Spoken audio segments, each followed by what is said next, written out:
Période estivale oblige, eh bien voilà, Verdi fait relâche, il fait comme les théâtres, hein, il s'accorde une petite pause. Pas de sujet saillant dans mon esprit, simplement quelques arrêts sur image, quelques petites anecdotes. Nous sommes entrés dans les sables mouvants en France sur le plan politique, hein. L'instabilité va s'installer. Sur quoi va-t-elle déboucher? Bon, on n'en sait rien. On n'en sait rien parce que d'un texte de loi à l'autre, les majorités ne sont pas les mêmes, les sensibilités ne sont pas les mêmes. Par exemple, si on prend la NUP, en particulier la France Insoumise, qui est une des composantes de la NUP, elle est très sensible à toutes les avancées sociales. Malheureusement, elle se heurte aux ultralibéraux, aux gens qui sont favorables aux capitalistes, à savoir les Républicains, le Rassemblement national et Renaissance de Monsieur Macron. Alors là, la NUP, là, joue bien son rôle, elle a raison, elle défend ceux les plus modestes, ceux qui ont le plus besoin, ceux qui ont du mal à joindre les deux bouts, qui tirent le diable par la queue chaque mois et qu'on n'entend pas. Exemple, le ministre du Travail, un dénommé Dussault, pas très reluisant ce Dussault, eh bien il imagine à la rentrée durcir encore les conditions d'indemnisation des malheureux chômeurs, des demandeurs d'emploi. Mais encore une fois, est-ce que les demandeurs d'emploi sont responsables d'une soi-disant pénurie d'emploi? Non, cette pénurie d'emploi, elle est organisée depuis 20 ans par les capitalistes ultralibéraux qui ne veulent absolument pas que l'accès à l'emploi soit facile de manière à paupériser les gens, de manière à maintenir dans la peur ceux qui ont le grand bonheur, la grande joie, le privilège de tenir un emploi. Sans parler bien sûr des emplois des fonctionnaires, c'est un autre propos. Encore que, quand on voit le sort qui a été réservé au personnel soignant, aux sapeurs-pompiers qui ont refusé, et c'était parfaitement leur droit, car ils protègent leur vie, leur intégrité physique, ont refusé d'être vaccinés, c'est un scandale innommable. Je pense que cela va se dénouer à un moment ou à un autre par le biais judiciaire. Voilà ce qui se passe à l'Assemblée nationale. Et puis il y a ce faux ami du Sénat, hein, qui organise, vous savez, des commissions d'enquête, qui organise des auditions sur tel ou tel sujet un peu sensible. Et puis, chaque fois qu'il est question d'améliorer le sort des Français ou de mettre un terme à une loi abjecte, infâme, ben, il met son petit grain de sel, vous voyez, ce Sénat que le général de Gaulle, en 1969, voulait réformer, c'est un euphémisme, hein.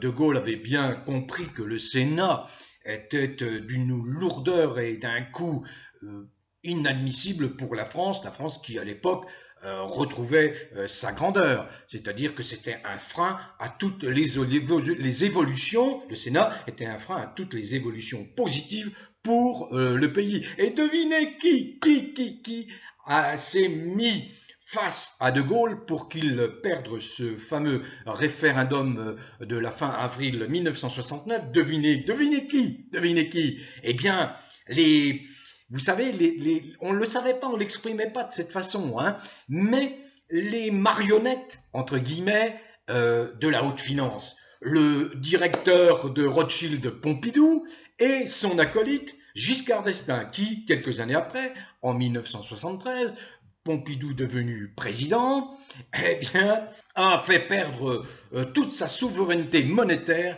au pays, autorisant les financements privés pour des projets publics.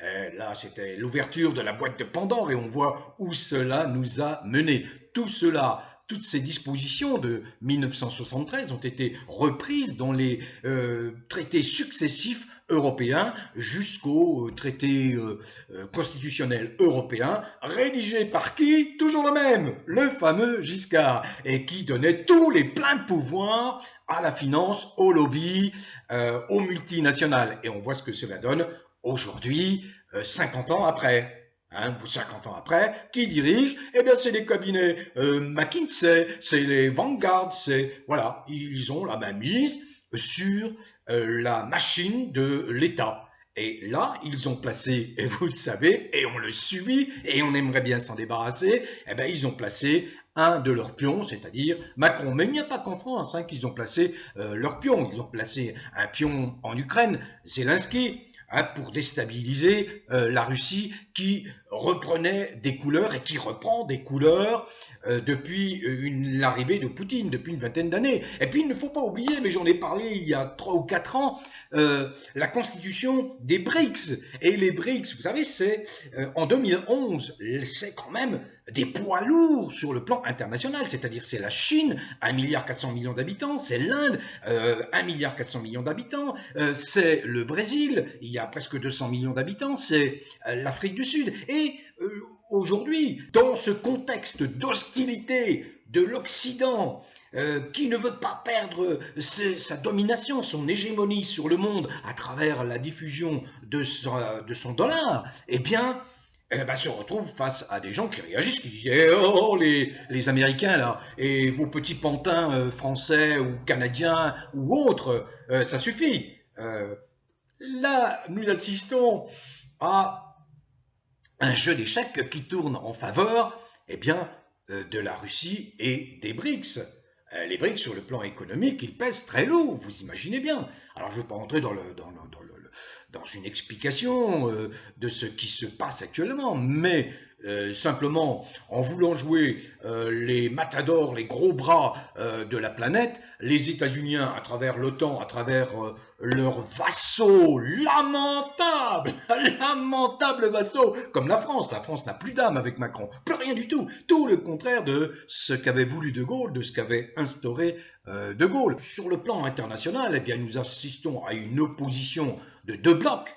Deux blocs. Le bloc des Occidentaux qui est en décadence, qui perd la partie parce qu'il ne tenait que grâce à quoi? Grâce au fait qu'ils aient imposé, au sortir de la Deuxième Guerre mondiale, après les accords de Bretton Woods, eh bien, la monnaie de référence internationale, ils ont imposé le dollar. Et ça a marché jusqu'à il y a quelques années. Sauf que maintenant, ça ne marche plus. Sauf que maintenant, eh bien, y compris des États du Golfe, comme l'Arabie Saoudite, envisagent de se faire payer en monnaie locale, c'est-à-dire en monnaie de l'État qui voudra commercer avec lui pour acheter son pétrole en particulier. Et donc ça hérisse le poil, bien évidemment, des États-Unis, parce que c'est la perte de la domination du dollar. Le rôle majeur que pouvait jouer le dollar dans les échanges internationaux, c'est terminé. Donc, on assiste à un chamboulement de l'organisation commerciale mondiale qui n'est pas sans effet sur les pays eux-mêmes. Alors, bien sûr, cette histoire, un mot seulement, cette histoire de l'Ukraine qui a été soi-disant envahie. Non, elle n'a pas été envahie. La Russie rétablit un ordre qui était et qui a été défait à la suite à partir de 1939 et à la fin de la Seconde Guerre mondiale. Que se passe-t-il? Ils tirent sur toutes les ficelles, ces Occidentaux. Que font-ils? Après avoir imaginé une crise sanitaire monumentale qui devait faire des centaines de millions de morts partout. Bon, c'est ce qu'il en est, je ne vais pas m'étendre sur le sujet. Non, ils disent il y a la pénurie, alors que c'est totalement faux. Tout ceci vise à une chose, un objectif, maintenir les gens dans la peur. Et c'est ce qui se produit en France. Et c'est une des raisons pour lesquelles Macron a réussi à se faire élire président de la République pour un second mandat. En plus du trucage, on le démontrera le moment venu, à un moment donné, parce que ça ne peut pas être autrement. Mais bon, ce n'est pas là mon propos. Donc, on imagine aussi d'autres formes de contamination, mais ils ont vraiment l'imagination fertile, hein, très très très fertile. Sauf que là maintenant ça ne le prend plus. Même un type comme Delfrécy, corrompu, hein, le président du conseil sanitaire qui donnait les instructions à Macron, lui-même recevant les instructions du cabinet McKinsey, enfin c'est un pataquès extraordinaire, hein.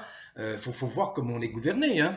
Ça a des années-lumière de la gouvernance d'un De Gaulle, par exemple, des années-lumière, hein. C'est simplement des affairistes qui sont là. Et bien même le fameux Delfrécy commence à faire marche arrière, il commence à avoir peur, à craindre les mesures de rétorsion. Il s'est beaucoup avancé. Tous ces pontes, hein, que ce soit l'Académie de médecine, que ce soit la Haute Autorité de santé, que ce soit ce conseil scientifique, ils se sont beaucoup avancés, sauf que l'information émerge. Alors, bien sûr, qu'est-ce que fait l'Europe, hein, les instances judiciaires européennes? Eh bien, elles confirment la censure de RT France. Pourquoi, hein? Pourquoi? Parce que RT France est d'obédience russe. Ses origines sont russes. Mais pourtant, RT France fait un excellent travail, très objectif. Je puis en témoigner en tant qu'ancien journaliste. C'est un excellent travail et très objectif. Quelquefois, ça m'irrite. Parce que je me dis, bon, moi je suis pas d'accord avec eux, mais il y a l'équilibre des informations. Et qu'est-ce qu'on veut? Bien entendu, on veut museler RT France, parce que RT France sort des informations qui ne sortent nulle part ailleurs chez les médias. Vous doutez bien pourquoi. Alors, petite anecdote très rigolote, et j'aime bien la sortie de François Asselineau à propos de ce voyage en Afrique centrale du Freluquet, du Foutriquet. Il était attendu, mais pas comme il le croyait. Hein, parce que lui, quand il voyage dans ces pays, entre guillemets, je pense dans son esprit sous-développé, de sous-hommes, hein, parce que pour lui, les Africains sont probablement, oh, je ne peux pas l'affirmer, bien sûr, mais je le subodore, sont une sous-humanité.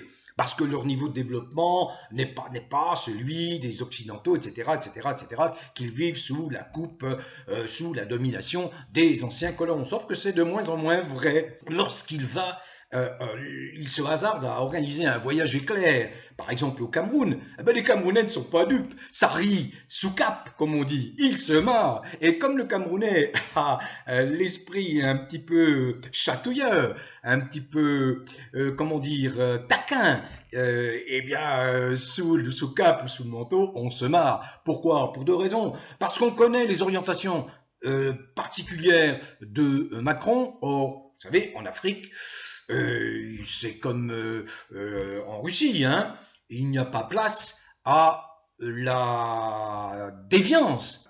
Il y a un profond respect des sexes, il y a deux genres, il y a bien deux parents définis, on n'en varie pas, c'est le père et la mère, et il y a tout un clan familial autour pour tenir ça en harmonie et en équilibre. Et quand on voit quand les Africains voient arriver ce type qu'ils connaissent très très bien, hein, parce que l'information circule également en Afrique, hein, ils connaissent le personnage, il rit, il est la risée des Africains, Macron, il est la risée. Hein, depuis son incursion au Burkina Faso, où il a été mis mal à l'aise par des étudiants.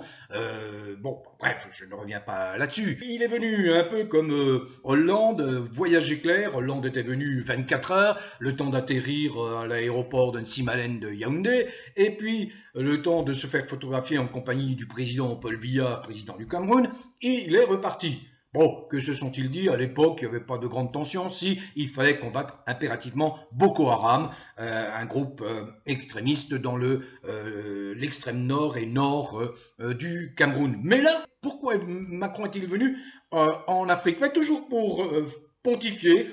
Il se prend pour le maître du monde. Il est venu donner des leçons, soi-disant, de bon comportement aux Africains, dénonçant la corruption. Mais dans le même temps, c'est ce que dit Asselineau, il vient taper dur contre la Russie. Eh oui, mais la Russie a pris fermement pied en Afrique, notamment en Afrique centrale, en particulier au Cameroun. J'en veux pour preuve les accords militaires qui ont été passés récemment entre le Cameroun et la Russie.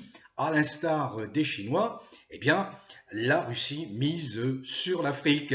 Alors, ça déplaît à ce petit freluquet qui nous sert malheureusement de président, ça lui déplaît. Mais lorsqu'on voit ce monsieur s'attaquer au corps diplomatique de la France, qui est le deuxième par son nombre de représentations à travers le monde, eh bien, on voit bien que ce type ne connaît rien à la géopolitique internationale. Alors, bien sûr, depuis quelque temps, c'est Poutine qui a l'épine dans le pied de Macron.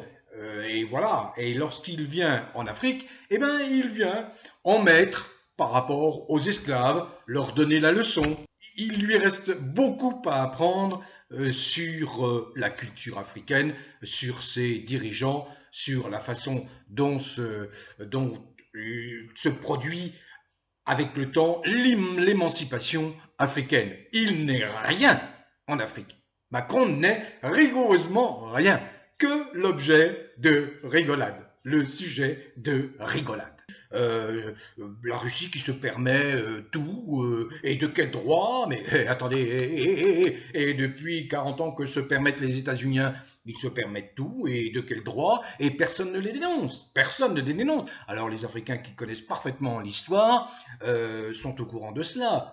Alors ce qui est assez amusant, mais c'est ça le côté anecdotique, et je vais conclure là-dessus pour ne pas être très long, c'est que, eh bien, contrairement au grand voyage qu'organisait De Gaulle dans ces pays de l'ancienne Afrique occidentale et centrale française, eh bien il y avait foule spontanément, il y avait foule sur son parcours pour accueillir le grand Charles De Gaulle, qui inspirait vraiment beaucoup de respect. Là, savez-vous, alors ça ce sont mes petites enquêtes personnelles, savez-vous comment ils ont pu réunir quelques, comme on dit, un ami très cher, quelques pégreleux pour venir faire semblant d'applaudir le personnage? Ils leur ont donné entre, disons, 2, 3 euros, maximum 5 euros, ça veut dire, on va dire 1500 francs CFA,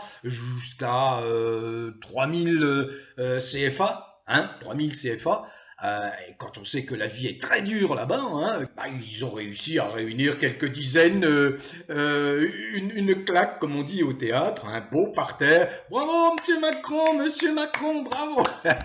Et les gens étaient, mais ils ont bien fait, ils ont pu ramasser leur petit tribut du jour. Donc, sans cela, c'eût été complètement le désert dans les artères de Yaoundé, la capitale du Cameroun. Voilà, ceci pour conclure mon propos, pour dire à quel point ce type est la risée du monde.